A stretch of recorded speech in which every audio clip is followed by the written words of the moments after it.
po vojne potom ja občas viacej liete na Połączatki, pokaže až z Dubrenka, Paška Beno. Mu dzieci, mu hulce o sebe, mu smo to by še za nas jen idol. Ja pravi moj brat a ja, my sme obidvaja si ako firmanské meno Beno zali. To sme nešto pravi. Potom, když po LPG bola, po ňu on pár je sotra, da by še z jedným kamencu, z jedným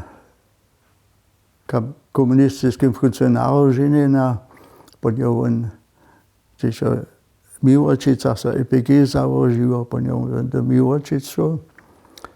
To sú naši už škodovali, alebo z nich tie druidankov.